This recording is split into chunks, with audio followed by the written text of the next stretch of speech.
Selamat datang dan selamat menyaksikan.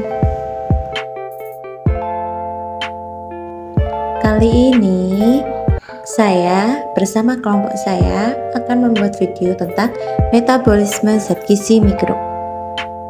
Kelompok ini terdiri dari Asti Rinike Luagusha, Citra Nirmala Puspa, Erlina Senia, dan Eva Kurnia Sofiani.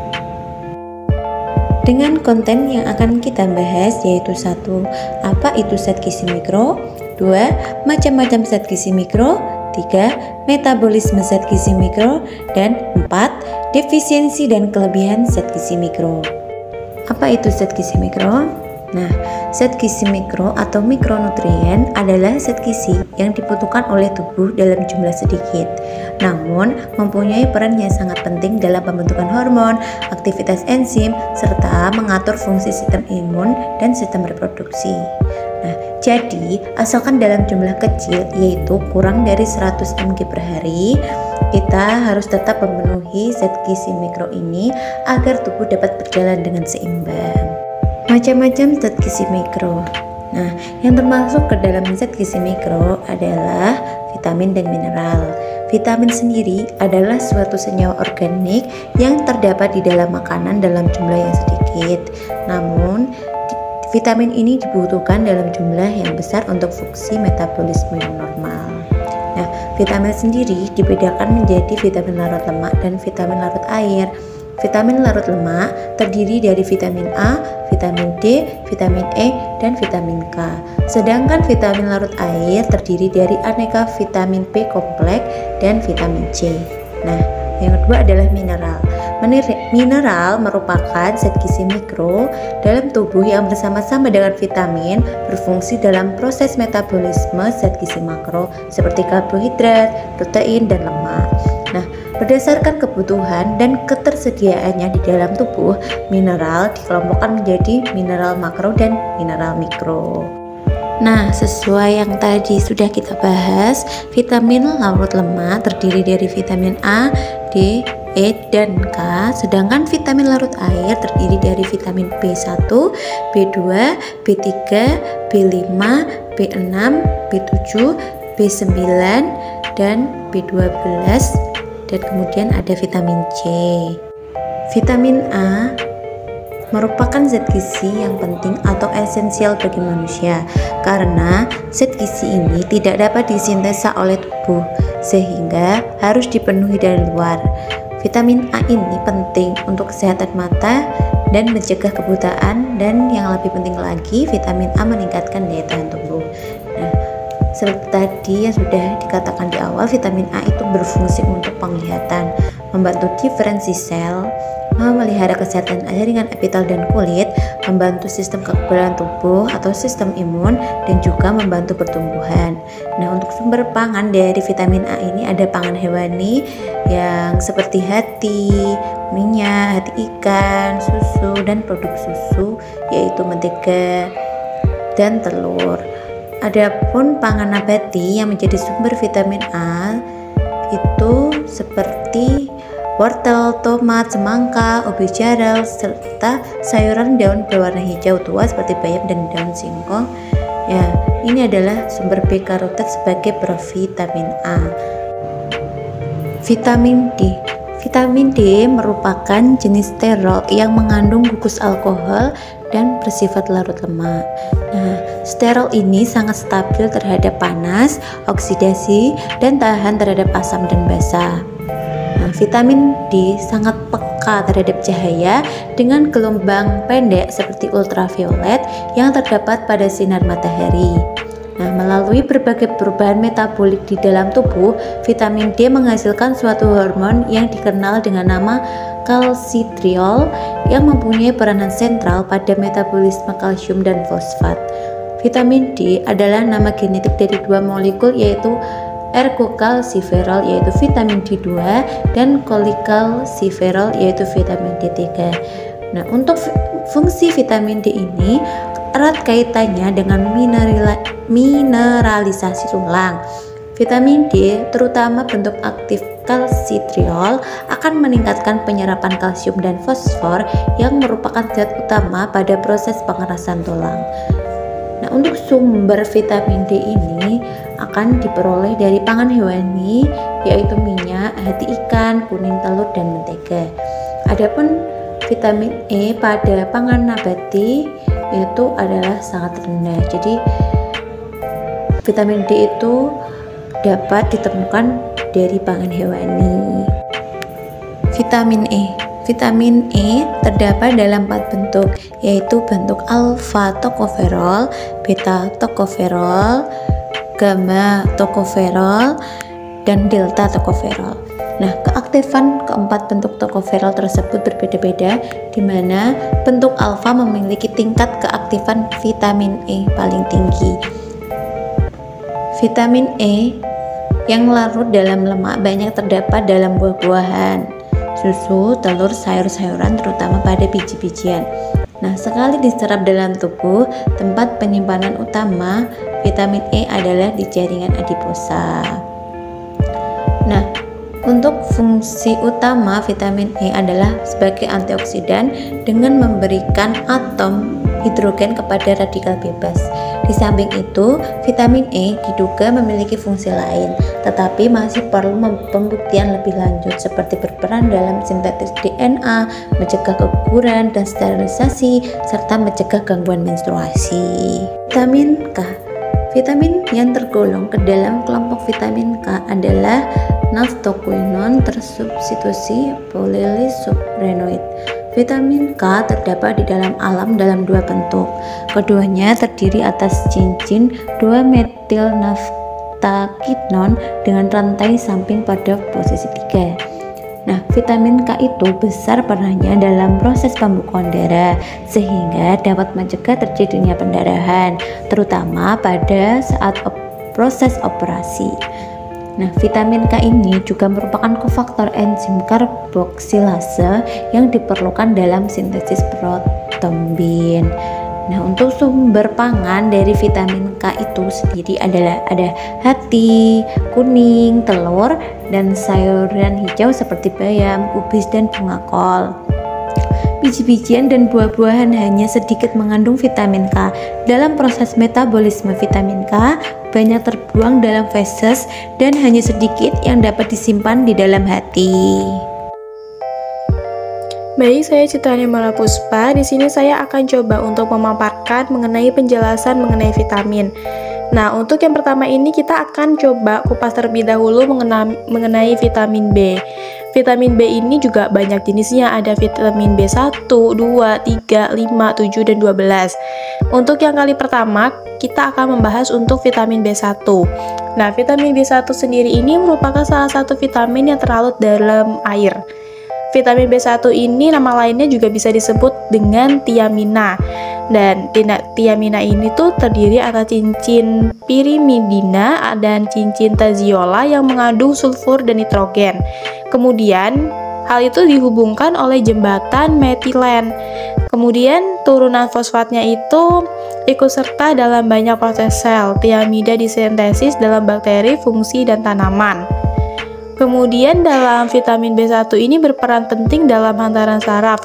Senyawa ini memfosforilasi kanal klorida di membran saraf. Vitamin ini sangat berperan dalam metabolisme karbohidrat, yaitu fungsinya sebagai koenzim sebagai reaksi metabolisme tinggi. Vitamin B1 ini juga dibutuhkan dalam proses dekarboniasi pirufat dalam siklus Krebs yang menghasilkan energi. Kemudian yang perlu kita ketahui juga, sumber utama vitamin B1 ini adalah celeralia, tumbuk atau setelah giling, kacang-kacangan, daging, dan juga kuning telur. Kemudian untuk selanjutnya kita akan bergeser mengenai vitamin B2. Vitamin B2 ini atau sering yang disebut dengan riboflavin merupakan sebuah kristal kuning bersifat larut air, tahan panas, oksidasi, dan asam. Akan tetapi tidak tahan alkali dan juga cahaya. Vitamin B2 ini juga diperlukan untuk berbagai ragam proses seluler. Seperti vitamin B lainnya, riboflavin ini memainkan peranan penting dalam metabolisme energi yang diperlukan dalam metabolisme lemak, zat keton, karbohidrat, dan juga protein. Yang perlu kita ketahui, vitamin ini juga banyak berperan dalam pembentukan sel darah merah, antibodi dalam tubuh, dan dalam metabolisme pelampiasan energi dari karbohidrat. Pangan yang menjadi sumber riboflavin adalah ragi, hati, putih telur, dan juga susu. Baik, setelah kita membahas mengenai vitamin B2, kita akan beralih mengenai vitamin B3.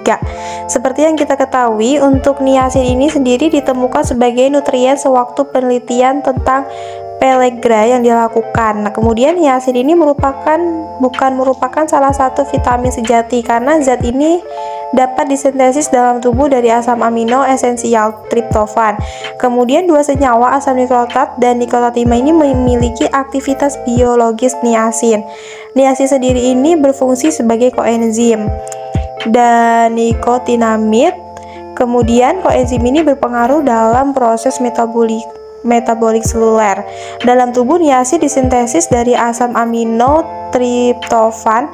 Pangan sumber niacin umumnya juga merupakan sumber riboflavin dan terjamin, yaitu hati, daging, padi-padian, biji-bijian, terapi telur, susu, dan juga keju yang mengandung sedikit niacin. Baik, kemudian ini ada vitamin B5. Asam potenetat adalah suatu kristal putih yang larut air berasa pahit, lebih stabil dalam keadaan larut dibandingkan dalam keadaan kering, kemudian juga mudah rusak oleh asam, alkali, dan panas kering, tetapi dalam larutan netral tahan terhadap panas basah. Nah, asam pantonetat ini merupakan gabungan dari derivat asam butiran dan asam amino alanin. Kemudian asam pentonetat ini berperan sebagai bagian dari koenzim A yang diperlukan sebagai reaksi metabolisme sel, terutama dalam proses perombakan karbohidrat, asam lemak, dan asam amino untuk menghasilkan energi. Yang kita perlu ketahui, pangan yang merupakan sumber dari vitamin B5 ini diantaranya ada di hati, ragi, daging, padi-padian, dan juga susu. Selanjutnya juga ada vitamin B6. Nah, vitamin B6 ini terdiri dari atas 3 derivat piridin yang berhubungan erat, yaitu ada pirigdosidan, pirigdoksal, dan juga pirigdosamin. Nah, pirigdosin ini merupakan kristal putih yang tidak berbau, larut dalam air dan alkohol, tahan terhadap panas dan juga dalam keadaan asam, tetapi juga tidak terlalu tahan terhadap larutan alkali serta sangat tidak tahan terhadap cahaya. Kemudian vitamin B6 ini juga berperan sebagai koenzim pirigdosal fosfat dan piridoksamin fosfat dalam berbagai reaksi metabolisme protein. Yang perlu kita ketahui, untuk vitamin B6 ini juga banyak banget bisa kita temui terdapat pada khamir, kecambah gandum, hati, serealia tumbuk, ginjal, kacang-kacangan, kentang, dan juga pisang. Vitamin B6 ini terdiri dari pangan hewani yang lebih mudah diserap dibandingkan yang berasal dari pangan nabati. Selanjutnya ada juga mengenai vitamin B7. Nah, vitamin B7 ini sebutan lainnya juga bisa disebut dengan biotin. Biotin adalah suatu proses monokrabosilat yang terdiri dari cincin imidazol yang bersatu dengan cincin tetrahidratiofen dengan rantai samping asam valerat. Nah, imidazol ini penting banget sebagai pengikat adivin. Biotin tahan panas, larut air, dan juga alkohol serta mudah teroksidasi. Biotin ini berfungsi untuk memindahkan karbon dioksida dalam jumlah kecil reaksi karboksilase. Nah, yang perlu kita ketahui juga untuk sumber vitamin B ini ada banyak banget. Salah satunya ada di hati, kuning telur, serealia, khamir, kedelai, kacang tanah, jamur, buah pisang, jeruk, semangka, dan juga stroberi. Kemudian setelah itu juga kita ada bahas mengenai vitamin B9. Asam folat ini merupakan senyawa kompleks yang terdiri dari satu inti pteriden, kemudian juga asam amino benzoat dan asam glumat, sehingga dinamakan pula asam pteroik lumatat. Dan sifat fisiknya ini bersifat kuning, tidak tahan cahaya, sedikit larut dalam air, dan dalam larutan encer stabil pada suhu kurang dari 1000 Celcius. Asam folat ini berperan sebagai koenzim tetrahidrofolat yang penting dalam transportasi pecahan-pecahan karbon tunggal dalam metabolisme asam amino dan sintesis dalam nukleat. Selain itu juga asam folat ini diperlukan dalam proses metabolisme dan pembentukan sel-sel darah merah. Seperti yang kita ketahui di dalam tubuh, asam folat disintesis oleh bakteri usus, akan tetapi lebih baik jika dipenuhi juga dari makanan pangan yang menjadi sumber asam dan juga folat yang banyak dalam sayuran hijau, hati seleraria, biji-bijian, kacang-kacangan, dan juga jeruk. Oke, jadi kita akan sampai yang terakhir ini untuk vitamin B, yaitu vitamin B12 atau yang biasa disebut juga dengan kobalamin. Nah, kobalamin ini terdiri atas cincin mirip porfir yang seperti hem, kemudian mengandung kobalt serta terikat pada ribosa dan asam fosfat. Vitamin ini juga merupakan kristal merah yang larut dalam air. Warna merah ini ditimbulkan akibat adanya kobalt. Kobalamin secara perlahan akan rusak oleh asam encer, alkali, cahaya, dan bahan-bahan pengoksidasi dan pereduksi. Kemudian kita juga harus mengetahui mengenai vitamin B12 yang diperlukan untuk mengubah folat menjadi bentuk aktif dan berperan dalam metabolisme sel, terutama saluran cerna, sumsum tulang, dan jaringan saraf. Vitamin B12 ini merupakan kofaktor enzim metionin, sintesitase, dan metilmolanin. Kemudian secara alami vitamin B12 dapat kita dapatkan dari hasil sintesis bakteri, fungi, atau gangga. Kobalamin ini banyak terdapat pada sumber hewani yang mendapatkannya dari sintesis bakteri dalam usus, seperti contohnya ada hati, ginjal, susu, telur, ikan, keju, dan juga daging. Baik, setelah kita tadi sudah membahas mengenai vitamin B dari banyak vitamin B1, 2, dan seterusnya, kita akan beralih mengenai vitamin C. Nah, vitamin C ini merupakan asam askorbat yang merupakan vitamin terdapat dalam larut air dan sangat penting untuk biosintesis kolagen, karnitin, dan berbagai neurotransmitter. Kebanyakan tumbuh-tumbuhan dan hewan dapat mensintesis asam askorbat untuk kebutuhannya sendiri. Akan tetapi manusia dan golongan primata lainnya tidak dapat mensintesa asam askorbat disebabkan karena tidak memiliki enzim gulunalokton. Kemudian juga dengan marmut yang kelelawar pemakan buah. Oleh sebab itu asam askorbat ini harus disuplai dari luar tubuh, terutama dari buah, sayur, atau tablet suplemen vitamin C. Banyak keuntungan di bidang kesehatan yang terdapat dari fungsi askorbat ini, seperti kayak antioksidan, anti-aterogenik, imunomodulator, dan juga pencegahan flu. Kemudian pangan yang menjadi sumber vitamin C ini umumnya berasal dari pangan nabati, yaitu sayuran dan buah-buahan seperti jeruk, nanas, rambutan, pepaya, dan juga tomat. Kandungan vitamin C ini juga tinggi yang berada dalam daun singkong, daun katuk, dan juga daun pepaya. Vitamin-like compound ada kolin, inositol, kartin, dan asam lipoat. Kolin. Kolin adalah senyawa kimia larut air yang fungsinya mirip dengan vitamin. Zat gizi ini masih satu keluarga dengan vitamin B kompleks dan berhubungan berat dengan vitamin B9 atau folat. Tubuh manusia mampu memproduksi kolin di dalam organ hati yang dibentuk dari asam amino. Kolin berperan penting di dalam tubuh untuk membangun struktur dan mengatur kerja sel-sel tubuh. Setiap tubuh manusia memproduksi kolin dalam organ hati, namun jumlahnya hanya sedikit sehingga harus diperoleh dari sumber makanan untuk dipenuhi kebutuhannya. Kolin ini bisa diperoleh dari susu dan produk olahan seperti keju, mentega. Selain itu, dapat diperoleh dari daging sapi, dada ayam, telur, kacang kedelai, kacang hijau, dan lain-lain. Karnitin. Karnitin merupakan senyawa amonium guanyl yang dibiosintesis dari asam-asam amino lisin dan metionin. Pada sel-sel hidup, karnitin diperlukan untuk mengangkut asam-asam lemak dari sitosol ke dalam mitokondria selama penguraian lipid atau lemak untuk menghasilkan energi metabolik. Karnitin memainkan peran penting dalam menerima asam lemak teraktivasi di membran luar mitokondria dan membuatnya siap untuk oksidasi. Orang dewasa dapat mensintesis karnitin yang cukup, tetapi sulit bagi bayi yang untuk mensintesis karnitin dalam jumlah yang cukup. ASI memberikan karnitin yang cukup, susu formula bayi mungkin tidak menawarkan cukup karnitin. Konsentrasi karnitin tertinggi dijumpai pada daging merah dan produk harian.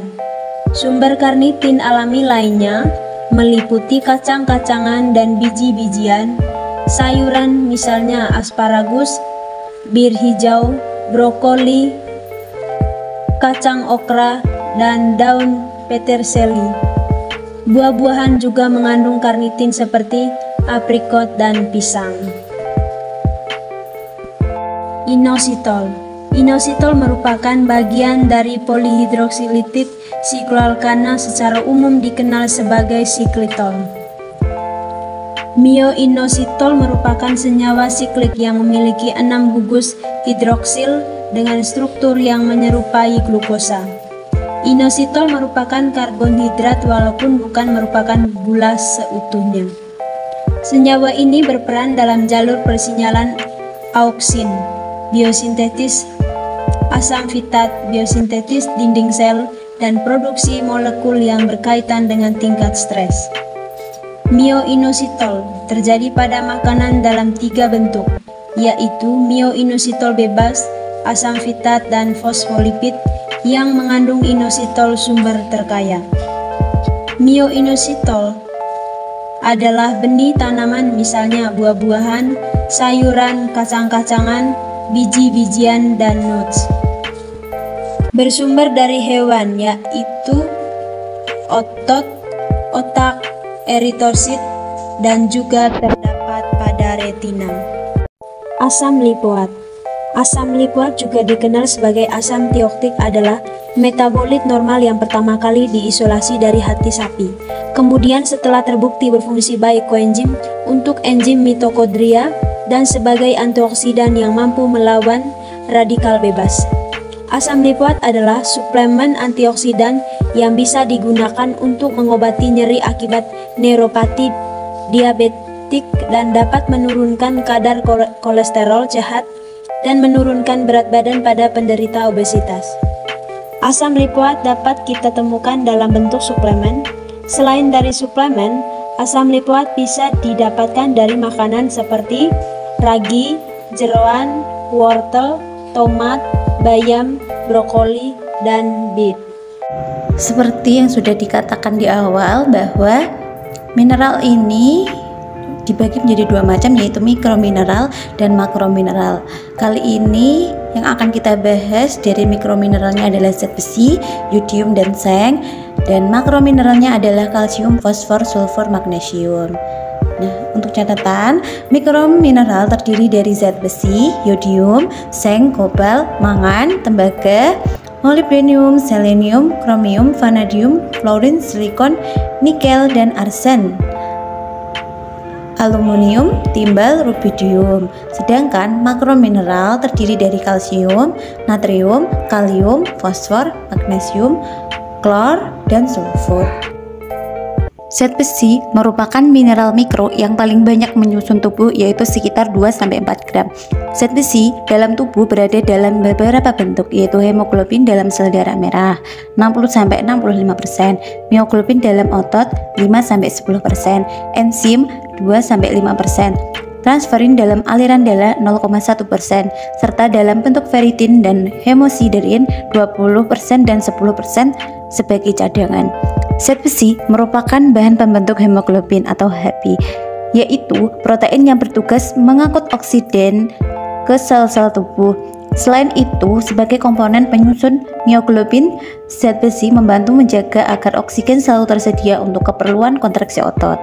Zat besi juga berperan dalam membantu tugas protein untuk transfer elektron dalam penggunaan energi pada sel-sel, yaitu sebagai bahan proses metabolisme.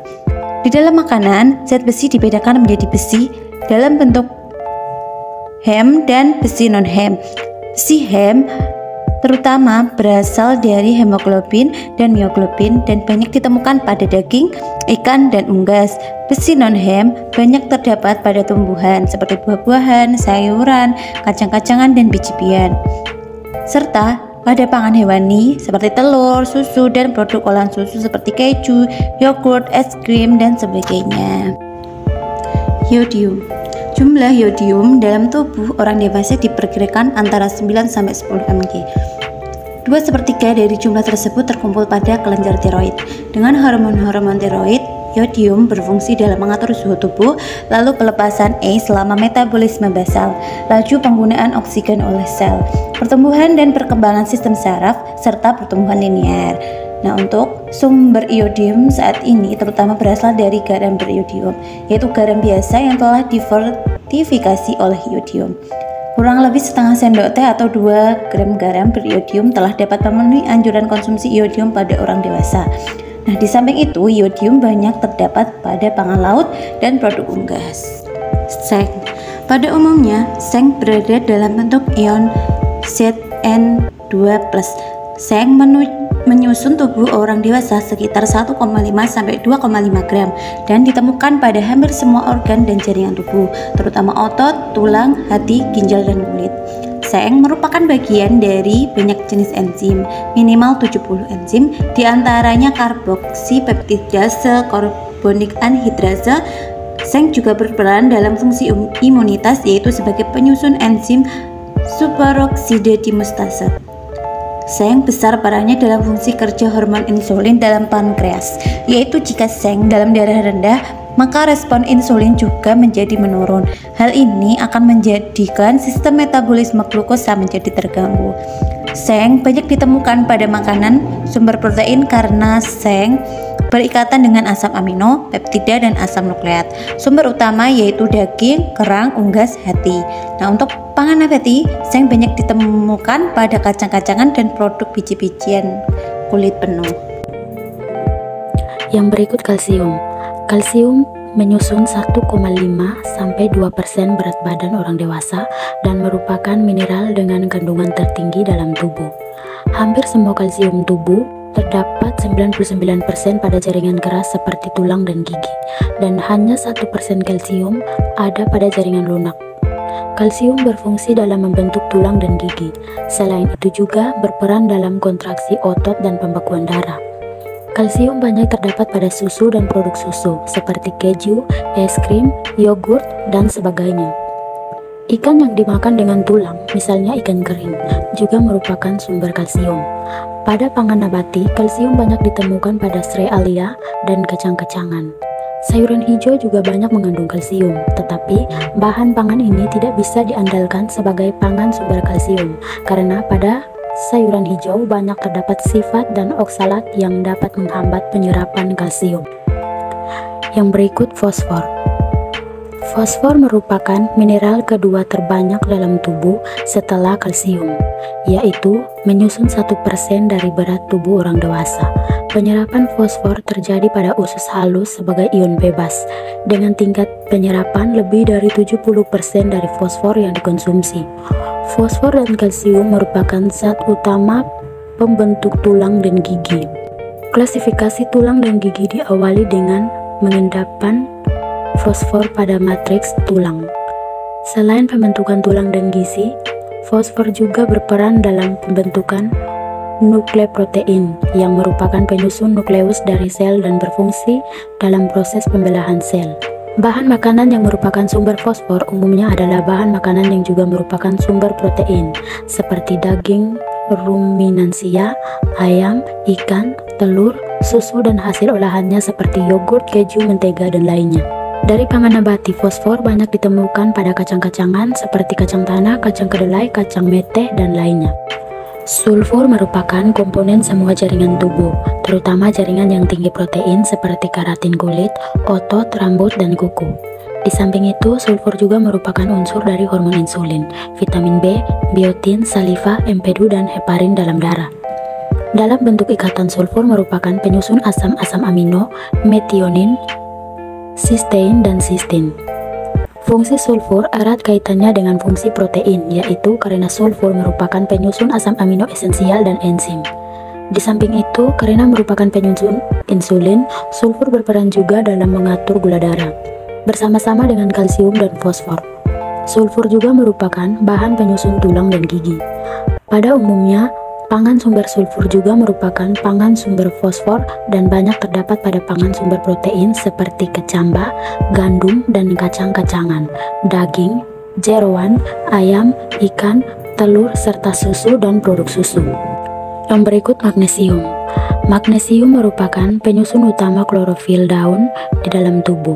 Sekitar 60% magnesium berada pada tulang, 26% berada dalam otot, dan sisanya berada pada jaringan lunak dan cairan tubuh.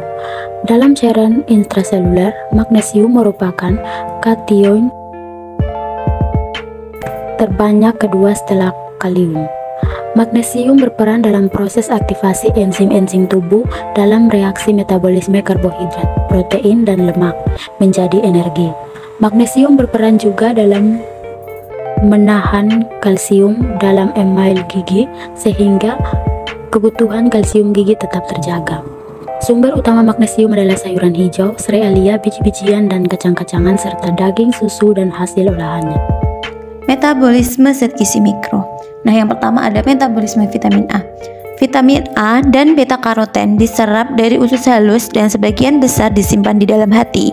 Bentuk karoten di dalam tumbuhan selain beta adalah alfa dan gamma karoten serta kriptosantin.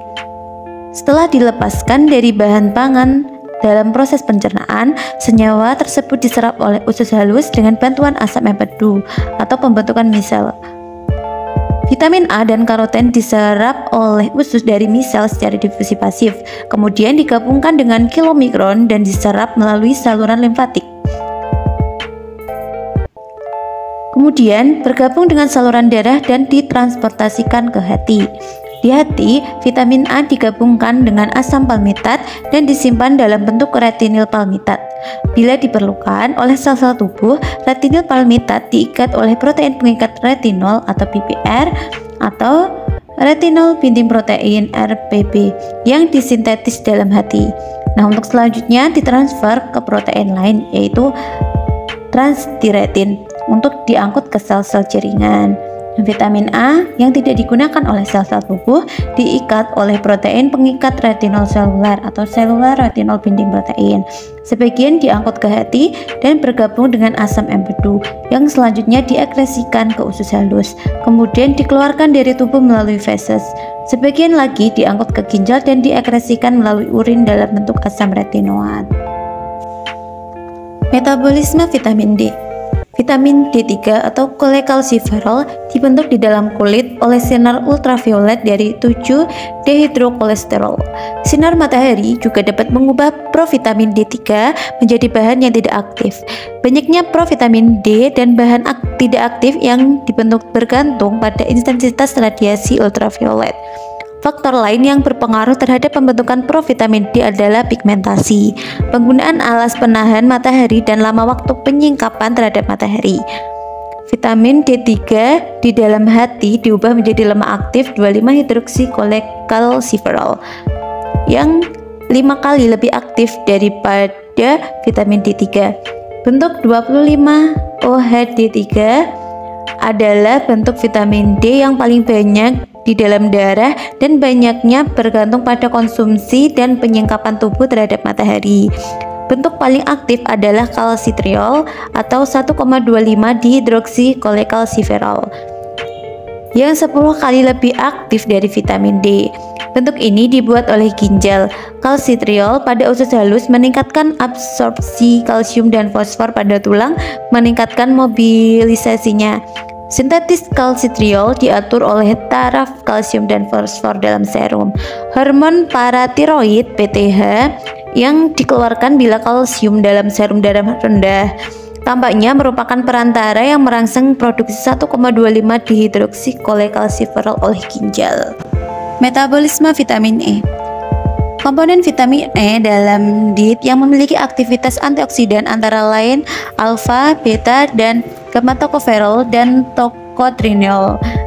Semua molekul tersebut memiliki cincin glomerol dengan beragam jumlah gugus metil dan memiliki ujung pitil atau ujung unsaturated. Di dalam tubuh, hati mensekresikan alfa tokoferol ke plasma dalam pengawasan alfa tokoferol transfer protein. Tidak seperti vitamin larut lemak lainnya, vitamin E tidak disimpan di dalam tubuh, dalam jaringan hati atau jaringan lainnya dalam jumlah lebih dari 2-3 kali konsentrasi normal individu yang tidak mengkonsumsi suplemen vitamin E. Di dalam tubuh, bentuk metabolit dari tocopherol adalah CEHC yang dimetabolisir seperti xenobiotik oleh sitokrom B550S. Hasil metabolisme tersebut dikonjugasikan lalu diekskresi melalui urin dan empedu. Metabolisme vitamin K. Reaksi karboksilase bergantung vitamin K berlangsung di dalam retikulum endoplasma. Banyak jaringan dan membutuhkan oksigen molekuler, karbon dioksida, serta bentuk hidroquinon. Vitamin K. Di dalam retikulum endoplasma hati terjadi siklus vitamin K. Pada siklus ini, produk 2,3 epoksida hasil reaksi karboksilase diubah menjadi 2,3 epoksida reduktase menjadi bentuk quinon vitamin K dengan menggunakan suatu zat pereduksi ditiol.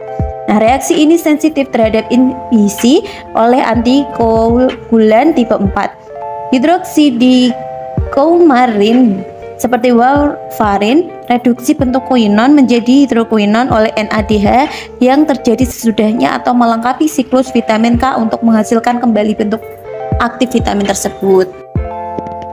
Kemudian sekarang kita akan juga membahas mengenai vitamin B1 atau yang biasa disebut dengan tiamin. Untuk B1 atau tiamin ini berperan sebagai sentral dalam metabolisme penghasil energi dan khususnya metabolisme karbohidrat. Tiamin ini difosfat adalah koenzim untuk 3 kompleks multienzim yang mengatalisis reaksi dekarboksilasi oksidatif. Preferred dihidrat dalam metabolisme karbohidrat, konglukatid dehidrat dalam siklus asam nitrat dan asam nitrat keto dehidrasi rantai bercabang pada metabolisme leusin, isoleusin dan juga valin. Pada masing-masing kasus, tiamin difosfat menyediakan sebuah karbon reaktif ya pada gugus tiazol yang membentuk suatu karbanion yang kemudian menambah gugus karbonil pada misalnya adalah pirufat. Kemudian senyawa tambahan kemudian mengalami dekarboksilasi dan mengeluarkan karbon dioksida. Tiamin trifosfat ini juga merupakan koenzim untuk transketolase pada jalur pentosa merupakan fosfat. Kemudian ada juga vitamin B2 yang disebut sebagai riboflavin. Vitamin B2 ini berperan penting dalam metabolisme penghasil energi. Riboflavin menyediakan gugus reaktif koenzim flavin mononukleotida dan flavin adenin dinukleotida. VNM membentuk oleh fosforilasi biroflavin dependent ATP, sementara VAD disintesis oleh reaksi lebih lanjut ATP dengan gugus AMP yang dipindahkan ke FMN. Sumber utama riboflavin dalam makanan adalah susu dan produk susu. Selain itu juga karena warnanya kuning terang, riboflavin ini sering digunakan sebagai zat adiktif makanan.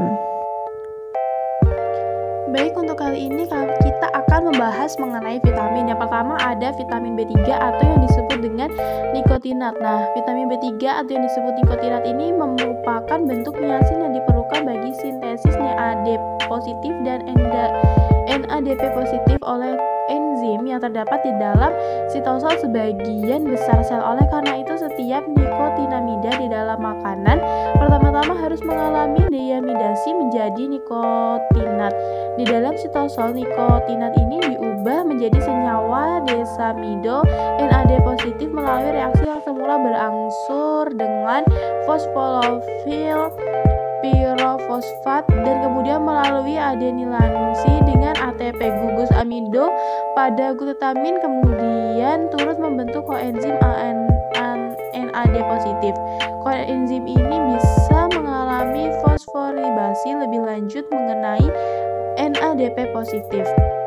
Kemudian selanjutnya ada vitamin B5 atau biasa yang disebut dengan asam pantonetanat.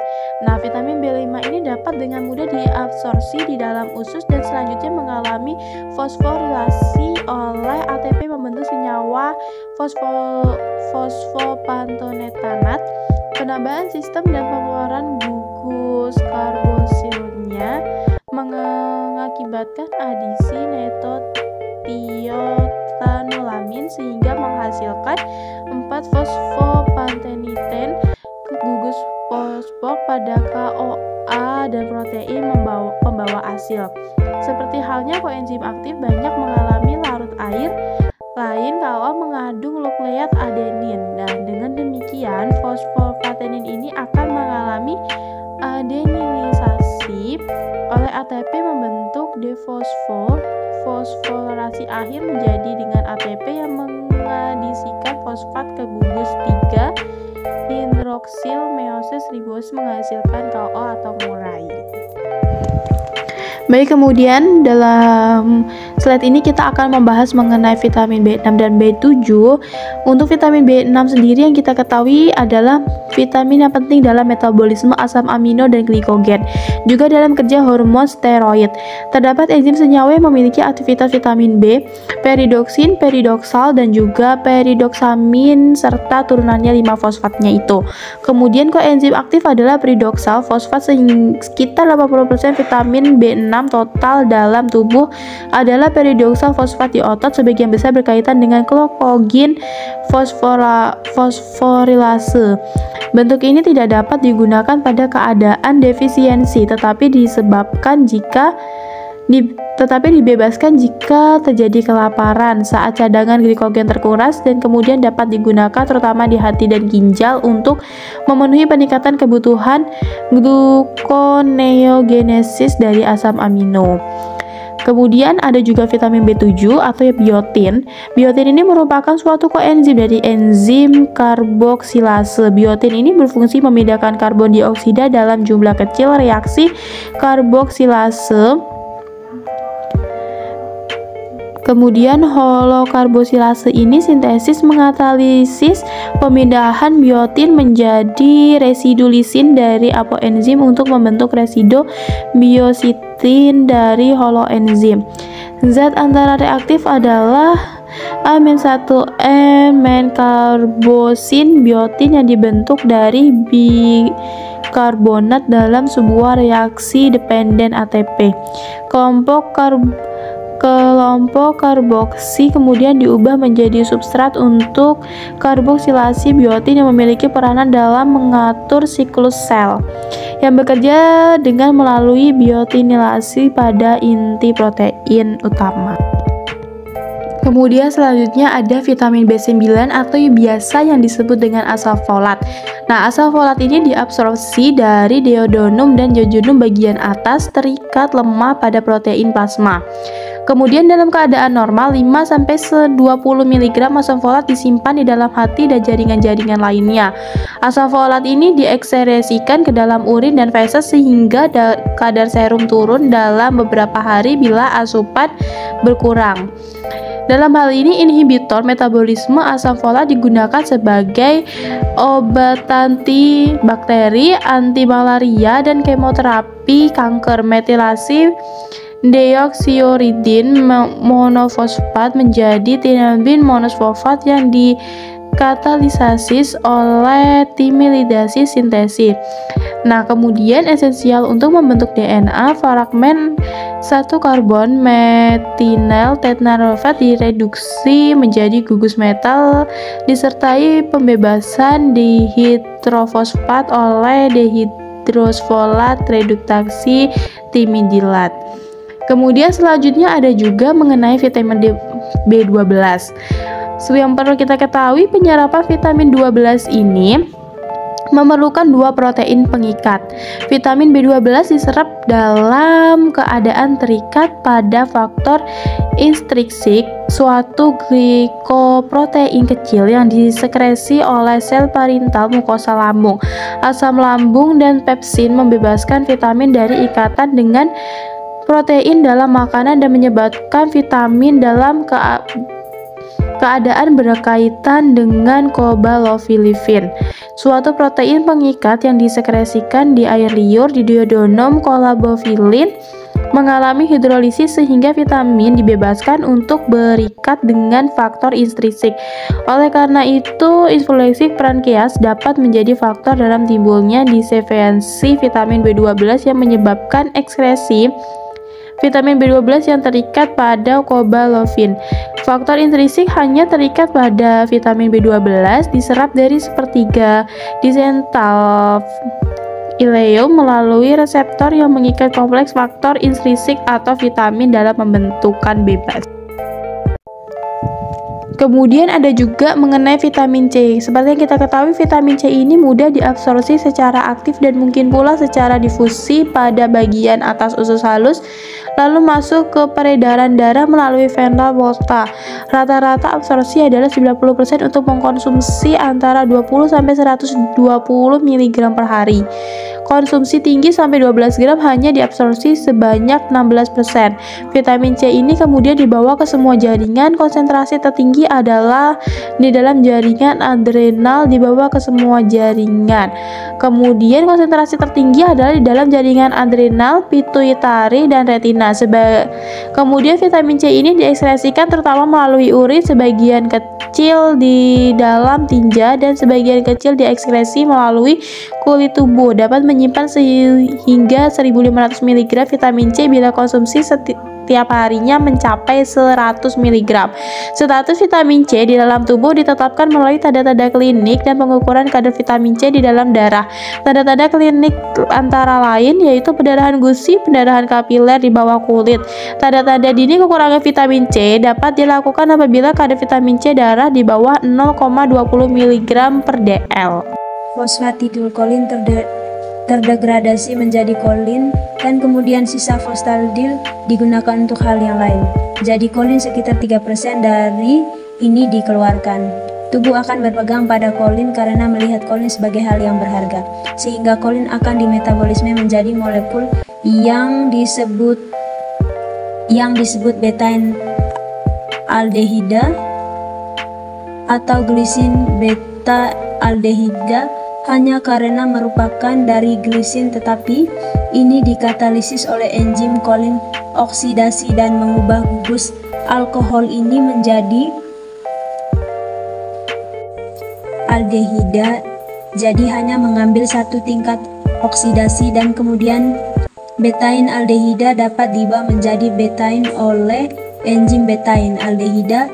Dehidrogenasi aldehida diubah menjadi gugus karboksil. Sekarang betain jika dilihat, ia memiliki nitrogen dengan 3 gugus metil di atasnya. Itu adalah trimethylglisin karena kita menaikkan nitrogen karbon alfa dengan 2 hidrogen dan gugus karboksil. Untuk alasan itu, betain kadang-kadang disebut glisin betanor trimethylglisin, tapi sering disebut betain. Betain akan dipasarkan sebagai betain hidroklorida sebagai suplemen, karena yang sebenarnya itu sangat dibutuhkan oleh tubuh. Jika Anda mengkonsumsinya dan dihasilkan dari metabolisme kolin di atas 97%, karena itu akan diserap kembali. Ada 2 hal yang akan terjadi. Satu yaitu efek perlindungan kardiovaskular, dan yang kedua akan berdegradasi menjadi asam amino. Manusia mensintesis karnitin dari substrat yang pada gilirannya berasal dari metilasi lisin. TML kemudian dihidrolisasi menjadi hidroksitrimetilisin atau HTML oleh tremilisin. Dioksidasi membutuhkan kehadiran asam askorbat dan besi. HTML kemudian dibela oleh HTML aldosi atau enzim periodiksal fosfat yang membutuhkan menghasilkan 4 trimetil aminobutylaldehyda atau TMABA dan glisin. TMAB kemudian dehidrogenasi menjadi gamma butyrobetain dalam reaksi yang bergantung pada NAD+ dikatalisis oleh TMABA. Dehidrogenasi gamma butyrobetain kemudian dihidroksisasi oleh gamma bioterbetain hidroksisasi, enzim pengikat sayang menjadi karnitin membutuhkan benzin dalam bentuk Fe2+. Asam lipoat NADH atau NADPH mereduksi asam lipoat menjadi asam dehidrolipoat. Mitokondria, dihidrolipoamida dehidrogenasi yang bergantung pada NADH. Asam lipoat dikatabolisme dalam mitokondria dengan oksidasi eksternif dari tulang punggung karbon, menghasilkan metabolit tidak aktif termasuk asam 3 ketolipoat. Kalsium. Ketika kalsium telah diabsorpsi, diedarkan ke seluruh tubuh melalui darah, kemudian dilepas dalam cairan tubuh yang memenuhi jaringan tubuh. Dari cairan ekstraseluler ini, sel-sel mengambil kalsium untuk berfungsi normal dalam pertumbuhan. Setelah darah disaring oleh ginjal, 99% kalsium diabsorpsi lagi ke dalam darah. 1% sisanya akan dibuang melalui urin. Sebagian dari kalsium dilepas dalam lambung maupun usus. Sebagian besar diabsorpsi kembali, tetapi bagian yang hilang melalui feses sekitar 100-150 mg per hari tanpa memperhatikan berapapun masukan yang diterima. Sebagian besar kalsium diabsorpsi oleh tubuh digunakan untuk klasifikasi tulang, suatu proses yang dimungkinkan karena adanya vitamin D. Sekitar sepertiga dari kalsium tulang digunakan sebagai cadangan untuk menjaga kadar kalsium dalam plasma darah apabila dikehendaki. Kelenjar paratiroid berperan utama dalam menjaga tingkat kalsium plasma yang tidak berfluktuasi lebih dari 3% dalam sehari. Ketika kalsium plasma turun sedikit, kelenjar paratiroid melepas hormon yang disebut paratiroid. Hormon dalam hitung menit akan menstimulasi ginjal untuk melakukan reabsorpsi kalsium lagi agar tidak terbuang lewat urin sekaligus melepas fosfat lebih banyak. Dalam hitungan jam setelah melepas paratiroid, hormon juga menstimulasi pelepasan kalsium tulang dan fosfat ke dalam darah. Yang berikut fosfor. Fosfor diabsorpsi secara efisien dalam bentuk fosfor bebas di dalam usus setelah dihidrolisis dan dilepas dari makanan. Fosfor dibebaskan dari makanan oleh enzim alkalin fosfatase di dalam mukosa usus halus dan diabsorpsi secara aktif dan difusi pasif. Absorpsi aktif dibantu oleh bentuk aktif vitamin D.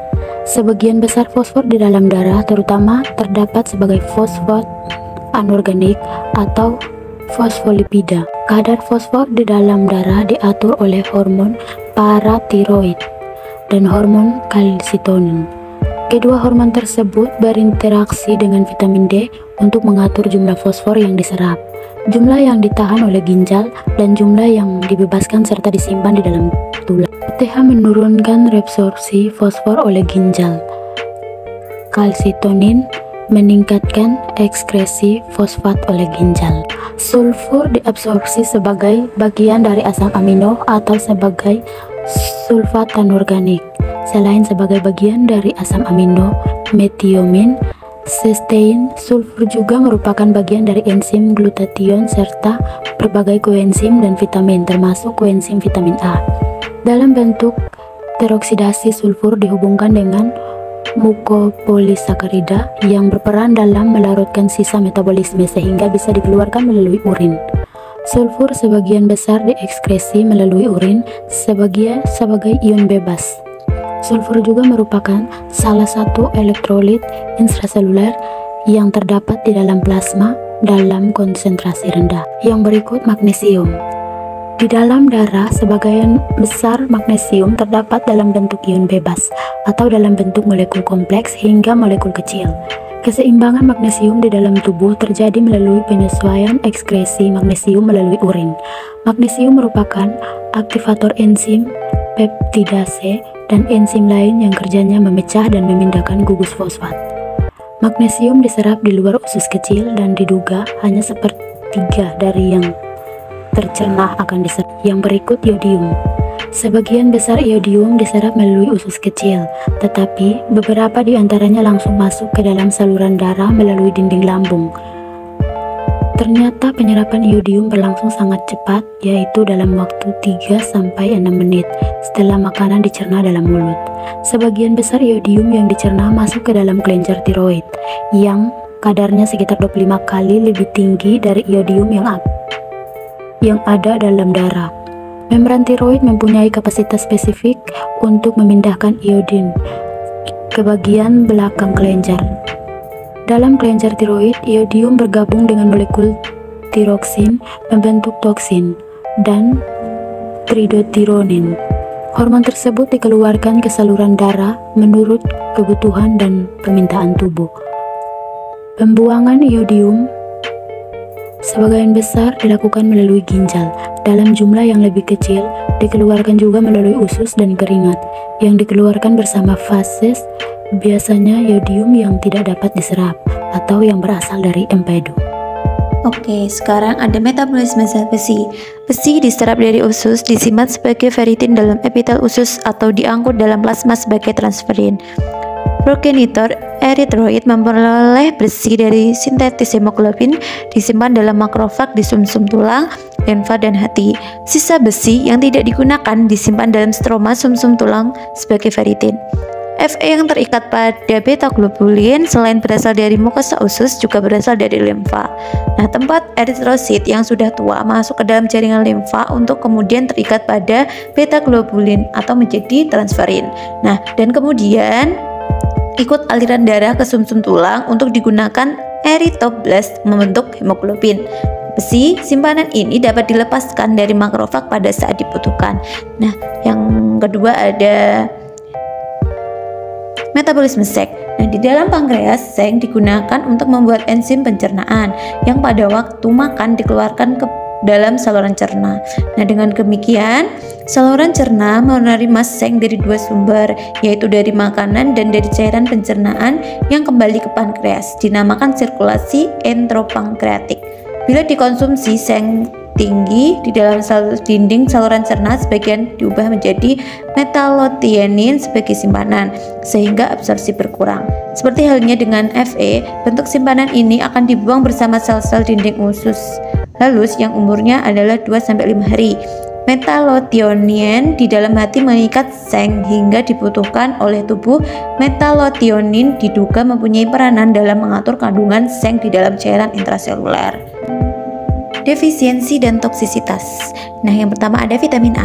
Defisiensi vitamin A menyebabkan suplai vitamin dari aliran darah menuju retina mata menjadi berkurang, sehingga pembentukan pigmen visual atau rodopsin menjadi terhambat. Hal ini menyebabkan kemampuan mata dalam mengabsorpsi cahaya menjadi rendah, sehingga terjadilah yang dinamakan rabun senja. Nah, untuk konsumsi vitamin A yang berlebih atau dikenal dengan hipervitaminosis A akibat mengonsumsi 75.000 sampai 500.000 SI atau sekitar 45 sampai 300 mg beta karoten setiap hari selama beberapa bulan akan mengakibatkan keracunan yang ditandai dengan pembengkakan pada kaki dan pergelangan kaki, kelelahan, penurunan berat badan, sakit secara berselang-seling dan pada bahu dan pergelangan kaki. Defisiensi vitamin D akan menyebabkan rickettsia, yaitu penyakit ketika tulang tidak dapat melakukan klasifikasi yang ditandai dengan bentuk tulang yang bengkok menyerupai bentuk huruf O atau X. Penyakit ini terjadi pada kelompok anak-anak. Rickettsia pada orang dewasa dikenal dengan istilah osteomalacia. Biasanya terjadi pada wanita yang konsumsi kalsiumnya juga rendah dan sedikit terpapar sinar ultraviolet. Nah, untuk toksisitas, konsumsi vitamin D yang berlebihan, yaitu minimal 5 kali dalam jumlah yang dianjurkan sehari, akan menyebabkan absorpsi kalsium yang berlebihan sehingga terjadi pengendapan kalsium yang berlebihan atau hiperalsemia pada tulang dan jaringan lunak tubuh lainnya seperti pembuluh darah, jantung, ginjal, dan paru-paru. Defisiensi vitamin E. Penyakit akibat kekurangan vitamin E jarang terjadi karena vitamin E terdapat pada banyak jenis makanan. Gangguan akibat defisiensi vitamin E lebih karena adanya gangguan penyerapan dan pengangkutan lemak sebagai media pembawa vitamin larut lemak. Gangguan yang dapat terjadi akibat defisiensi vitamin E adalah hemolisis eritrosit yang dapat diperbaiki dengan pemberian vitamin E dosis tinggi yang sesuai. Gangguan lain yang bisa terjadi akibat sindroma adalah sindroma neurologik yang menyebabkan gangguan pada fungsi sumsum tulang belakang dan retina. Nah, untuk toksisitas vitamin E akibat konsumsi berlebih tidak terlalu berat seperti halnya gangguan dalam saluran cerna. Keracunan ini dapat terjadi jika konsumsi lebih dari 600 mg sehari atau sekitar 60-70 kali angka kecukupan yang dianjurkan. Defisiensi vitamin K. Kekurangan vitamin K, maka proses koagulasi darah akan terhambat akibat terhambatnya produksi protombin. Peluang seseorang normal defisiensi vitamin K kecil karena ketersediaan vitamin K di tanaman pangan sangat banyak. Di samping vitamin K dapat disintetis di dalam tubuh oleh bakteri. Defisiensi vitamin B1. Kekurangan tiamin dapat menyebabkan beri-beri yang ditandai dengan nafsu makan berkurang, gangguan pencernaan, sulit buang air besar, mudah lelah, dan rasa semutan. Defisiensi vitamin B2. Kekurangan riboflamin dapat menghambat pertumbuhan. Selain itu, defisiensi riboflamin juga dapat mengakibatkan bibir pecah-pecah dan luka pada bagian pinggir mulut. Defisiensi B3. Kekurangan niacin dapat menyebabkan kelemahan otot, anoreksia, gangguan pencernaan, dan kulit memerah. Pada tingkat berat, kekurangan niacin dapat mengakibatkan pellagra dengan ciri-ciri dermatitis, demensia, dan diare. Defisiensi vitamin B5. Kekurangan asam pantotenat dapat mengakibatkan rasa tidak enak pada saluran cerna, kesemutan dan rasa panas pada kaki, muntah-muntah, lelah, dan sulit tidur. Defisiensi vitamin B6. Kekurangan vitamin ini adalah gejala seperti lemah, mudah tersinggung, dan sulit tidur. Pada tahap lanjut, defisiensi dapat menyebabkan gangguan pertumbuhan, gangguan fungsi motorik dan kejang-kejang, serta luka pada bibir dan sudut mulut. Defisiensi B7. Biasanya pada total parental nutrition, gejalanya meliputi lelah, kurang nafsu makan, mual, sakit otot, kulit bersisik, kebotakan, kesemutan, dan pada bayi bisa mengakibatkan dermatitis seborrheic atau alopecia. Nah, defisiensi vitamin B9. Kekurangan asam folat, maka pembentukan sel darah merah dapat terganggu dan dapat menyebabkan anemia megaloblastik, menghambat pertumbuhan, peradaan lidah, dan gangguan pencernaan. Defisiensi vitamin B12. Kekurangan vitamin B12 akan menyebabkan anemia perniciosa, anemia megaloblastik, rasa lemas, dan gangguan absorpsi. Defisiensi vitamin C. Konsumsi vitamin C yang kurang dapat menyebabkan timbulnya skorbut yang ditandai dengan lelah, lemas, nafas pendek, kejang otot, kurang nafsu makan, kulit menjadi kering, pendarahan gusi, serta rambut rontok. Nah, untuk toksisitas vitamin C.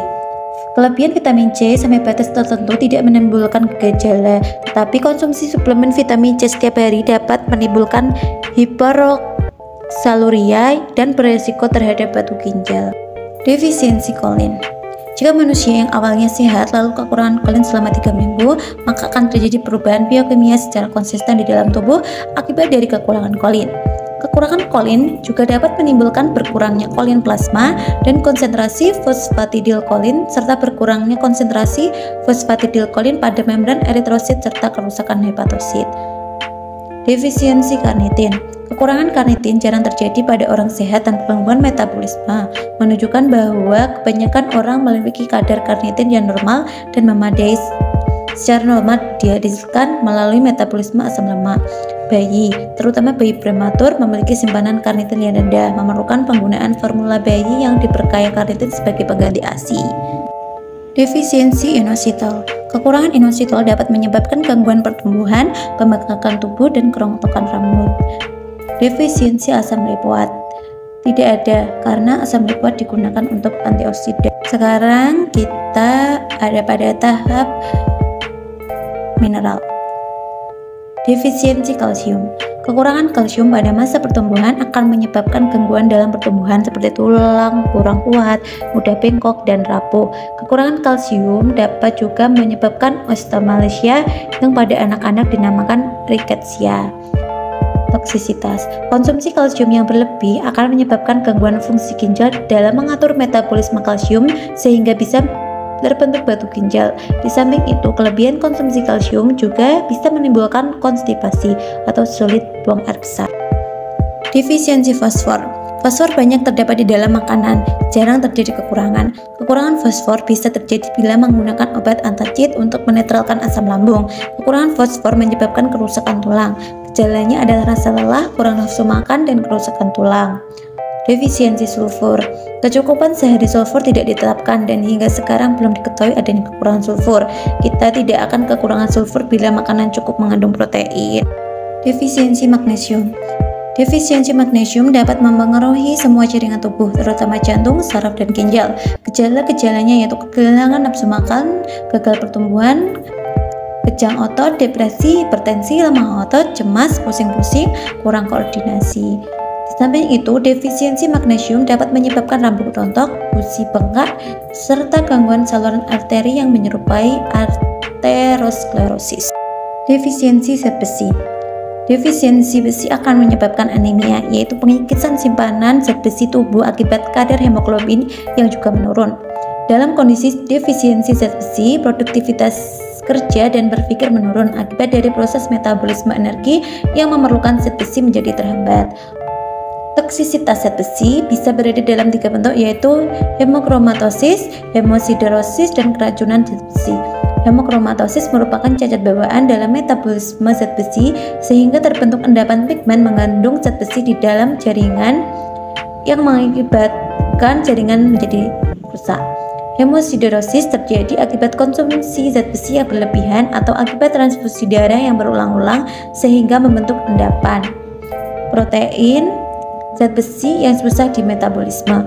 Keracunan zat besi pada anak biasa terjadi akibat suplementasi yang berlebihan, ditandai dengan gejala mual-mual, muntah, diare, denyut jantung cepat, nadi lemah, serta pusing.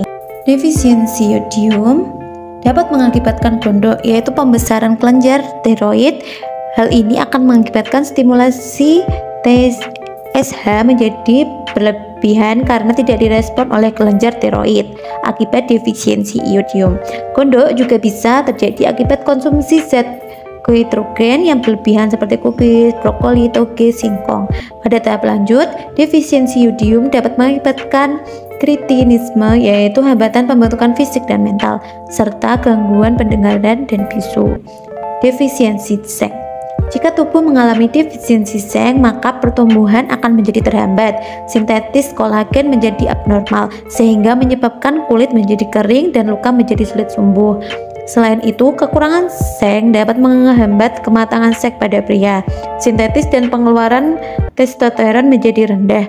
Gangguan sistem pencernaan, yaitu menurunnya fungsi penciuman dan pengecapan sehingga selera makan menjadi rendah. Pada sistem otak dan syaraf, kekurangan zinc akan menyebabkan kemunduran mental serta akan gangguan sistem imunitas. Sekian yang dapat kelompok kami sampaikan. Apabila ada pertanyaan, silahkan taruh di kolom komentar. Makasih. Assalamualaikum warahmatullahi wabarakatuh. Bye semuanya.